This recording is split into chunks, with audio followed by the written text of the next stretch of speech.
ਹੁਣ ਅੱਗੇ ਵਧਦੇ ਤੇ ਖਬਰਾਂ ਵਿਸਥਾਰ ਦੇ ਨਾਲ ਦੇਖਾਂਗੇ। ਗੱਲ ਹੋਵੇਗੀ ਬਿਪਿਨ ਰਾਵਤ। ਜੀ ਹਾਂ, ਚੀਫ ਆਫ ਆਰਮੀ ਸਟਾਫ ਦੀ ਦੇਸ਼ ਦੇ ਸਭ ਤੋਂ ਵੱਡੇ ਫੌਜੀ ਅਫਸਰ ਸੀਡੀਐਸ ਬਿਪਿਨ ਰਾਵਤ ਦਾ ਹੈਲੀਕਾਪਟਰ ਕ੍ਰੈਸ਼ ਹੋ ਗਿਆ। ਬਿਪਿਨ ਰਾਵਤ ਦਾ ਹੈਲੀਕਾਪਟਰ ਤਮਿਲਨਾਡੂ ਦੇ ਕੁੰਨੂਰ ਦੇ ਵਿੱਚ ਕ੍ਰੈਸ਼ ਹੋਇਆ। ਹੈਲੀਕਾਪਟਰ ਦੇ ਵਿੱਚ ਸੀਡੀਐਸ ਜਨਰਲ ਬਿਪਿਨ ਰਾਵਤ, ਉਹਨਾਂ ਦੀ ਪਤਨੀ ਸਣੇ 14 ਲੋਕ ਸਵਾਰ ਸੀ ਤੇ ਸੂਤਰਾਂ ਮੁਤਾਬਕ ਹੁਣ ਤੱਕ 13 ਮੌਤਾਂ ਦੀ ਤਸਦੀਕ ਹੋ ਚੁੱਕੀ ਹੈ। ਹੈਲੀਕਾਪਟਰ ਦੇ ਮਲਬੇ ਦੇ ਵਿੱਚੋਂ ਲਾਸ਼ਾਂ ਬਰਾਮਦ ਹੋਈਆਂ ਨੇ ਜੋ ਬੁਰੀ ਤਰ੍ਹਾਂ ਸੜ ਚੁੱਕੀਆਂ ਸੀ। उधर एयरफोर्स ने जांच के हुक्म दिते ने। केंद्रीय रक्षा मंत्री राजनाथ सिंह और फौज मुखिया ने सीडीएस बिपिन रावत के घर जाके परिवार के नाल मुलाकात की है। इस विचाले खबर यह भी है कि सरकार हादसे बारे कल बयान ऑफिशियल तौर के उत्ते जारी करेगी। 5 तस्वीरों ने पूरा मामला तुहानूं दस रहे हैं। हैलीकाप्टर क्रैश होया है ते इस दे विच टोटल 14 लोग सवार सन। 13 लोगों की मौत की तस्दीक हुण तक जो सोर्सिस जानकारी दे रहे हैं कि 13 लोगों की मौत की तस्दीक हो चुकी है। बचाव ते राहत कार्य अजे भी उत्थे जारी ने कुन्नूर दे विच ते सरकार ऑफिशियल तौर के उत्ते इस मामले दे विच अपना बयान जारी करेगी। बिपिन रावत साबका फौज मुखी ने ते उस तो बाद जो रिटायर हो चुके सन तां उन्हां नूं सीडीएस की जिम्मेवारी दी गई। देश के पहले सीडीएस ने चीफ ऑफ आर्मी स्टाफ यानी कि जिहड़े आर्मी के हैड्स ने वो सीडीएस नूं रिपोर्ट करते हैं। उन्हां दे नाल जिहड़ा कोआर्डिनेशन है सरकार का रहिंदा है ते बिपिन रावत देश के पहले सीडीएस सन।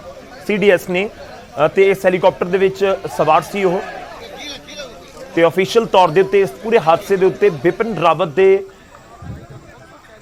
उत्थे सवार होने बारे उन्हां दी फैमिली दे विचों कौन सी जिहड़ी पूरी डिटेल है वो अजे आउणी बाकी है। जांच लाजमी तौर ते इस पूरे मामले च होवेगी ते जनरल बिपिन रावत दी पत्नी Madhulika Rawat, brigadier lieutenant colonel Harjinder Singh, ਨਾਇਕ ਗੁਰਸੇਵਕ ਸਿੰਘ, ਨਾਇਕ ਜਤਿੰਦਰ ਕੁਮਾਰ, ਇਹ ਜਿਹੜੇ ਹੈਲੀਕਾਪਟਰ ਦੇ ਵਿੱਚ ਸਵਾਰ ਲੋਕ ਸੀ ਉਹਨਾਂ ਦੀ ਅਸੀਂ ਤੁਹਾਨੂੰ ਜਾਣਕਾਰੀ ਦੇ ਰਹੇ ਹਾਂ। ਹਾਦਸੇ ਦੇ ਵਿੱਚ 11 ਲੋਕਾਂ ਦੀ ਮੌਤ ਦੀ ਤਸਦੀਕ ਹੁਣ ਤੱਕ ਹੋ ਚੁੱਕੀ ਹੈ।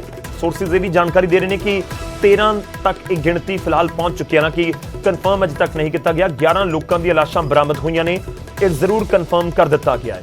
ਤਾਂ ਬਿਪਿਨ ਰਾਵਤ ਜਿਨ੍ਹਾਂ ਦਾ ਅਸੀਂ ਤੁਹਾਨੂੰ ਜਾਣਕਾਰੀ ਦੇ ਰਹੇ ਹਾਂ, ਸਾਬਕਾ ਫੌਜ ਮੁਖੀ, मौजूदा समय के सीडीएस यानी चीफ ऑफ आर्मी स्टाफ, ये बहुत बड़ा अहुदा है। देश के सब तो बड़े फौजी अफसर ने बिपिन रावत और ये जिहड़ा सीडीएस का अहुदा है ये मोदी सरकार के समय ही यानी कि कुछ साल पहला ही सीडीएस बनाया जान लग्या और बिपिन रावत को सब तो पहला इस जिम्मेवारी दी गई।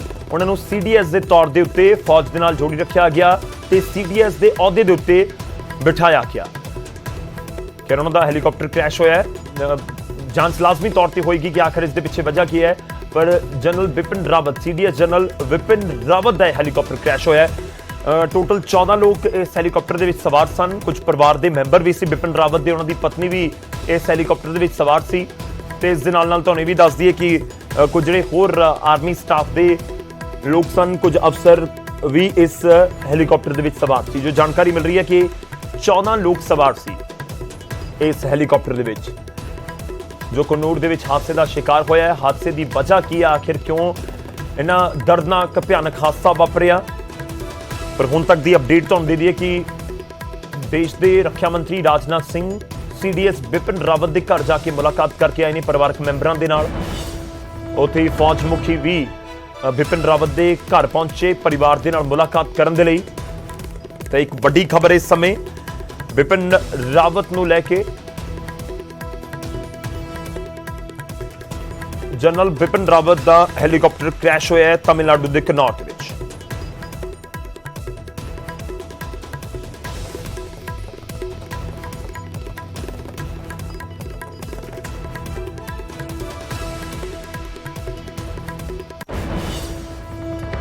ਇਹ ਵੀ ਤੁਹਾਨੂੰ ਦੱਸ ਦਈਏ ਕਿ ਇਸ ਪੂਰੇ ਹਾਦਸੇ ਤੋਂ ਬਾਅਦ ਪ੍ਰਧਾਨ ਮੰਤਰੀ ਦੀ ਅਗਵਾਈ ਦੇ ਵਿੱਚ 6:30 ਵਜੇ ਸੀਸੀਐਸ ਦੀ ਬੈਠਕ ਵੀ ਬੁਲਾਈ ਗਈ ਹੈ। ਇੱਕ ਛੋਟੇ ਜਿਹੇ ਬ੍ਰੇਕ ਲਈ ਰੁਕ ਰਹੇ ਹਾਂ।